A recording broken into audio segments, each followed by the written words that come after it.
The technology likely to have the greatest impact on the next few decades has arrived. And it's not social media, it's not big data, it's not robotics, it's not even AI. And you'll be surprised to learn that it's the underlying technology of digital currencies like Bitcoin. It's called the blockchain. Blockchain. Now, it's not the most sonorous word in the world, but I believe that this is now the next generation of the internet, and that it holds vast promise for every business, every society, and for all of you individually. You know, for the past few decades, we've had the Internet of Information. And when I send you an email or a PowerPoint file or something, I'm actually not sending you the original, I'm sending you a copy. And that's great. This is democratized information. But when it comes to assets, things like money, financial assets like stocks and bonds, loyalty points, intellectual property, music, art, a vote, carbon credit, and other assets, sending you a copy is a really bad idea. If I send you $100, it's really important that I don't still have the money and that I can't send it to you. So this has been called the double spend problem by cryptographers for a long time. So today, we rely entirely on big intermediaries, middlemen like banks, government, big social media companies, credit card companies, and so on, to establish trust in our economy. And these intermediaries perform all the business and transaction logic of every kind of commerce, from authentication, identification of people, through to clearing, settling, and record keeping. And overall, they do a pretty good job, but there are growing problems. To begin, they're centralized. That means that they can be hacked, and increasingly are. And JP Morgan, the US federal government, LinkedIn, Home Depot, and others found that out the hard way. They exclude billions of people from the global economy. For example, people who don't have enough money to have a bank account. They slow things down. It can take a second for an email to go around the world, but it can take days or weeks for money to move through the banking system across the city. And they take a big piece of the action, 10 to 20%, just to send money to another country. They capture our data, and that means that we can't monetize it or use it to better manage our lives. And our privacy is being undermined. And the biggest problem is that overall, they've appropriated the largesse of the digital age asymmetrically. And we have wealth creation, but we have growing social inequality. So what if there were not only an internet of information, what if there were an internet of value? Some kind of vast, global, distributed ledger running on millions of computers and available to everybody, and where every kind of asset, from money to music, could be stored, moved, transacted, exchanged, and managed, all without powerful intermediaries. What if there were a native medium for value? Well, in 2008, the financial industry crashed, and perhaps propitiously, an unknown or anonymous person or persons named Satoshi Nakamoto created a paper where he developed a protocol for a digital cash that used an underlying cryptocurrency called Bitcoin. And this cryptocurrency enabled people to establish trust and do transactions without a third party. And the seemingly simple act set off a spark that's ignited the world, that has everyone excited or terrified or otherwise interested in many places. Now, don't be confused about Bitcoin, okay? Bitcoin is an asset. It goes up and down, and that should be of interest to you if you're a speculator. More broadly, it's a cryptocurrency. It's not a fiat currency controlled by a nation state, and that's of greater interest. But the real pony here is the underlying technology. It's called blockchain. So, for the first time now in human history, people everywhere can trust each other and transact peer-to-peer. And trust is established not by some big institution, but by collaboration, by cryptography, and by some clever code. And because trust is native to the technology, I call this the trust protocol. Now you're probably wondering, well, how does this thing work? Fair enough. Assets, digital assets like money to music and everything in between, are not stored in a central place, but they're distributed across a global ledger using the highest level of cryptography. And when a transaction is conducted, it's posted globally across millions and millions of computers. And out there around the world is a group of people called miners. These are not young people, they're Bitcoin miners. And they have massive computing power at their fingertips, 10 to 100 times bigger than all of Google worldwide. And these miners do a lot of work. And every 10 minutes, kind of like the heartbeat of a network, a block gets created that has all the transactions from the previous 10 minutes. And then the miners get to work trying to solve some tough problems. And they compete. And the first miner to find out the truth and to validate the block is rewarded in digital currency, in the case of the Bitcoin blockchain with Bitcoin. And then, this is the key part, that block is linked to the previous block and the previous block to create a chain of blocks, and everyone is time-stamped, kind of like with a digital wax seal.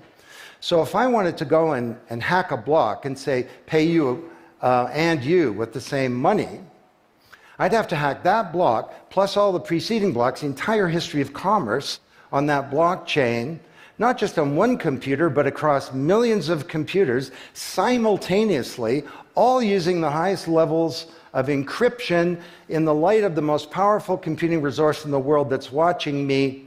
Tough to do. And this is infinitely more secure than the computer systems that we have today. Blockchain, that's how it works. So the Bitcoin blockchain is just one. There are many. The Ethereum blockchain was developed by a Canadian named Vitalik Buterin. He's 19 years old. And this blockchain has some extraordinary capabilities. One of them is that you can build smart contracts. It's kind of what it sounds like. It's a contract that self-executes. And the contract handles the enforcement and the management, performance, and payment. The contract kind of has a bank account, too, in a sense, of agreements between people. And today, on the Ethereum blockchain, there are projects underway to do everything from create a new replacement for the stock market to create a new model of democracy where politicians are accountable to citizens. So, to understand what a radical change this is going to bring, let's look at one industry, financial services. You recognize this? Rube Goldberg machine. It's a ridiculously complicated machine that does something really simple, like crack an egg or shut a door. Well, kind of reminds me of the financial services industry, honestly. I mean, you tap your card in the corner store and a bit stream goes through a dozen companies, and each with their own computer systems, some of them being 1970s mainframes, older than many of the people in this room. And 3 days later, a settlement occurs. Well, with a blockchain financial industry, there would be no settlement because the payment and the settlement is the same activity. It's just a change in the ledger. So Wall Street and all around the world, the financial industry is in a big upheaval about this, wondering, can we be replaced, or how do we embrace this technology for success? Now, why should you care? Well, let me describe some applications. Prosperity. The first era of the Internet of information, brought us wealth, but not shared prosperity, because social inequality is growing. And this is at the heart of all of the anger and extremism and protectionism and xenophobia and worse that we're seeing growing in the world today. Brexit being the most recent case. So, could we develop some new approaches to this problem of inequality? Because the only approach today is to redistribute wealth, tax people and spread it around more. Could we pre-distribute wealth? Could we change the way that wealth gets created in the first place by democratizing wealth creation, engaging more people in the economy, and in ensuring that they got fair compensation. Let me describe 5 ways that this can be done. Number 1, did you know that 70% of the people in the world who have land have a tenuous title to it? So you got a little farm in Honduras, some dictator comes to power. He says, I know you got a piece of paper that says you own your farm, but the government computer says my friend owns your farm. This happened on a mass scale in Honduras, and this problem exists everywhere. Hernando de Soto, the great Latin American economist, says this is the number 1 issue in the world in terms of economic mobility, more important than having a bank account. Because if you don't have a valid title to your land, you can't borrow against it, and you can't plan for the future. So today, companies are working with governments to put land titles on a blockchain. And once it's there, this is immutable. You can't hack it. This creates the conditions for prosperity for potentially billions of people. Secondly, a lot of writers talk about Uber and Airbnb and TaskRabbit and Lyft and so on as part of the sharing economy. This is a very powerful idea that peers can come together and create and share wealth. My view is that these companies are not really sharing. In fact, they're successful precisely because they don't share. They aggregate services together and they sell them. What if rather than Airbnb being a $25 billion corporation, there was a distributed application on a blockchain, we'll call it B Airbnb, and it was essentially owned by all of the people who have a room to rent. And when someone wants to rent a room, they go onto the blockchain database and all the criteria sift through, help them find the right room, and then the blockchain helps with the contracting, it identifies the party, it handles the payments, just through digital payments are built into the system, and it even handles reputation, because if she rates a room as a 5-star room, that room is there, and it's rated, and it's immutable.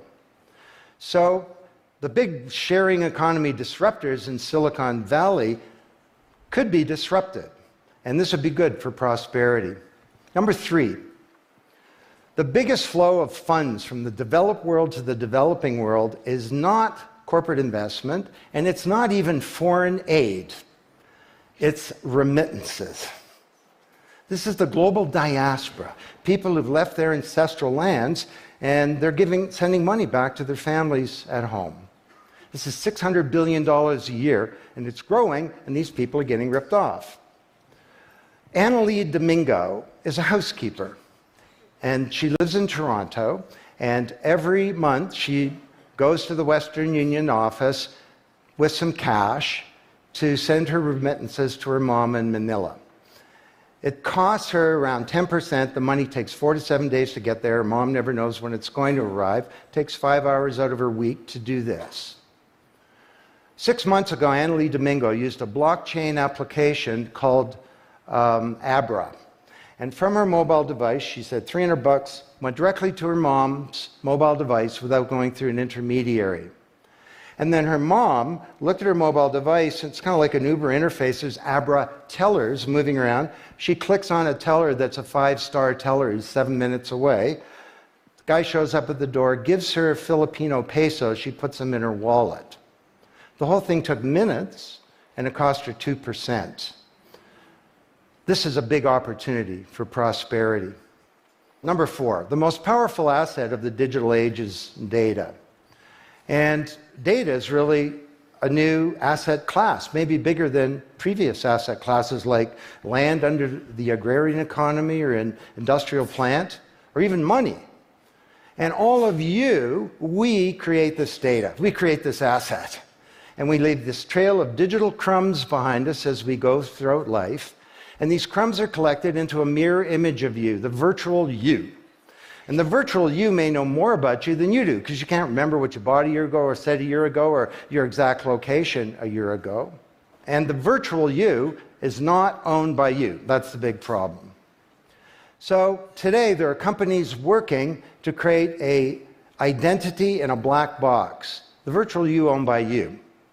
And this black box moves around with you as you travel throughout the world, and it's very, very stingy. It only gives away the shred of information that's required to do something. A lot of transactions, the seller doesn't even need to know who you are. They just need to know that they got paid. And then this avatar is sweeping up all this data and enabling you to monetize it. And this is a wonderful thing, because it can also help us protect our privacy. And privacy is the foundation of a free society. Let's get this asset that we create back under our control, where we can own our own identity and manage it responsibly. Finally,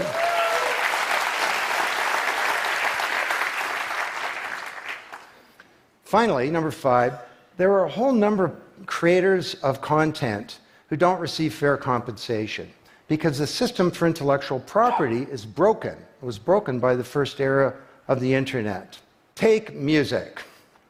Musicians are left with crumbs at the end of the whole food chain. You know, if you're a songwriter, 25 years ago you wrote a hit song, it got 1 million singles, you could get royalties of around $45,000. Today you're a songwriter, you write a hit song, it gets 1 million streams, you don't get $45K, you get $36. Enough to buy a nice pizza. So Imogen Heap, the Grammy-winning singer-songwriter, is now putting music on a blockchain ecosystem. She calls it mycelium. And the music has a smart contract surrounding it. And the music protects her intellectual property rights. If you want to listen to the song, it's free, or maybe it's a few microcents flow into a digital account. You want to put the song in your movie, that's different, and the IP rights are all specified. You want to make a ringtone, that's different. She describes that the song becomes a business. It's out there on this platform, marketing itself, protecting the rights of the author, and because the song has a payment system, in a sense a bank account, all the money flows back to the artist, and they control the industry rather than these powerful intermediaries. Now this is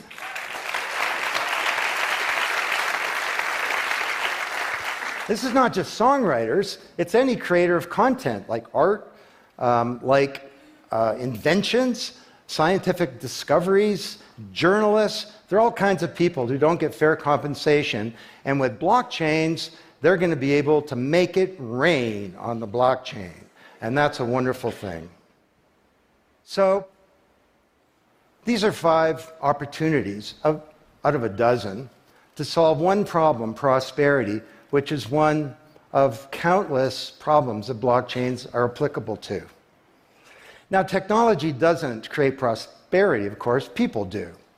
But my case to you is that, once again, the technology genie has escaped from the bottle, and it was summoned by an unknown person or persons at this uncertain time in human history, and it's giving us another kick at the can, another opportunity to rewrite the economic power grid and the old order of things, and to solve some of the world's most difficult problems, if we will it. Thank you.